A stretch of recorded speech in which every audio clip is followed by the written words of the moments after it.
Are ingredients important? What do you think? I think ingredients are the key to drinking outside the box. It's the ingredients are everything. With craft beer, there's such a diversity. People are brewing beers with anything from lavender to black pepper to, other than the 4 main ingredients and recognized in most beers. Pepper? Yeah, that sounds good. Yeah, go ahead. Anyhow, we're gonna something that I think is kind of interesting is I just met a maltster in Colorado and Monster? a maltster. Excuse me. And I have to take this. No, just hold on a second. Yeah. No. No, yeah, I can make it. It's not really big. I'm not really doing anything right now. It's no, just finishing up. It'll be good. Yeah, call me. Thanks. Okay. So monsters, go ahead. I'm sorry, Dave. Did you want to start over, or Well, are it you was- going to continue from where you were? Let's move on. Oh, okay. Yeah. So where were we? asking about ingredients. Yeah, well, we don't really use monsters to make our drinks or our beverage products. I don't really know where he's. Said maltsters. Yeah, whatever. What are you on his side? Okay. No, I'm just. No. No. Okay. I see where we are.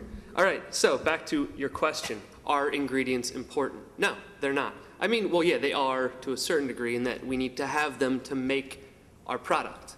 But they're not important in so much as you should think about them. We've got so much going on these days as Americans that we don't need one more thing to think about, one more layer between us and us getting what we want.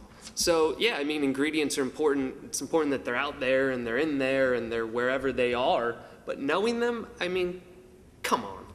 So let's talk about the beginnings of the company and how you all got started. Dave, how about Ska? How did you guys start Ska?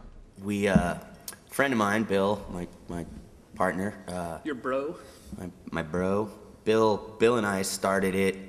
Well, actually, when we were back in high school, we were flipping through some books and stuff on my dad's shelves and ran across an old homebrewing log, and that had flipping through that thing, we realized that he didn't actually add alcohol to the beer, but that at some point the ingredients in there made themselves into alcohol. And so once we figured that out, being high school students, we were it's kind of the route we took. And then we going forward, we continued to brew, and our beer got better and better and better until we finally decided we were sick of everything we'd gone to college for, and we wanted to move to Durango and open a little brewery. And we did it with a small loan from Bill's dad, and didn't really expect to be brewing this much beer 13 years down the road, but it's worked out great for us. I'm grateful. Yeah, it's awesome. It's a nice little grassroots story.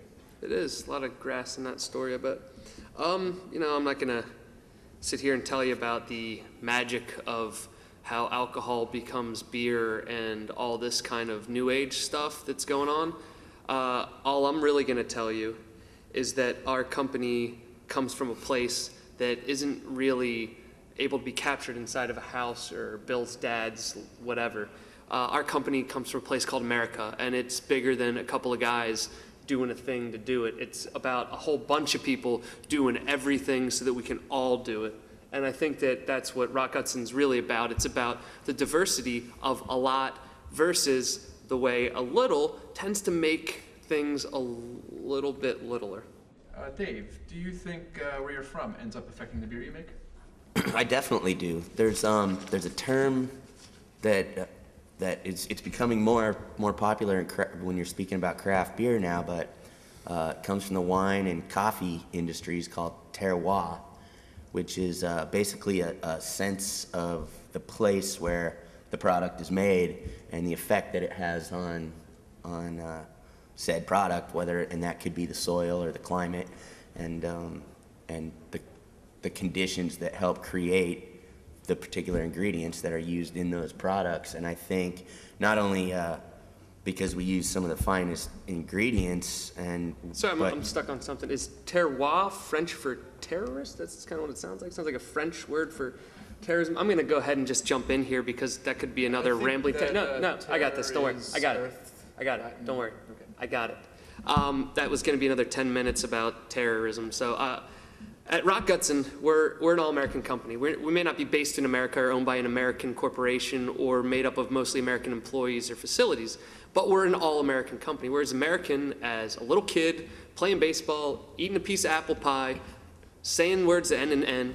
We are just American through and through, all right? So, yeah, we're not French. We don't speak French, and we don't understand terrorism, but we're an American company, and America's where we come from the soil. Okay, if you were one of your own beers, which one would you be and why? That's a Dave, soft question. of your own beer. A lot of it. I was gonna See all of it. yeah. I was gonna go with our decadent imperial pale ale. It's got a lot of different flavors going on. It's high octane, a lot of energy there. I think there's it's got extremes in every sense of the word, and I think and of course being decadent, we're a little bit self-indulgent when it comes toward the end of the day, and that is our most robust beer, and I certainly enjoy drinking it. How much bong resin do you put in every bottle? Is that like a quantifiable thing, or what would I be? I wouldn't be a beer. To be a beer is to be temporary. You crack a beer, you open it, you enjoy it a lot if it's a Rotgutzen alcoholic beverage product, and then it's over. And I don't want to be temporary. I want to be permanent. I want to be part of what makes the world different. And I think that that's what being a part of Rotgutzen Beverage Corporation is. It's being a part of something that's changing things. So, I'd like to once again thank everyone here and say that it's been great. I'm glad we could come out. I'm glad we could sit down and do this. It's great to meet people that are different backgrounds, less school, whatever. And yeah, I think it's been a great day. And I'm really excited. I'm really excited. Thanks, everyone. Hey, well, thank you, Mark, and I'd like to also thank Dave Thibodeau he's the co-founder of the Ska Brewing Company in Durango, Colorado. I think it's definitely been one of the more interesting panel discussions that I've been a part of, and hopefully we'll see you guys in the rest of the summit. Thanks, Jamie.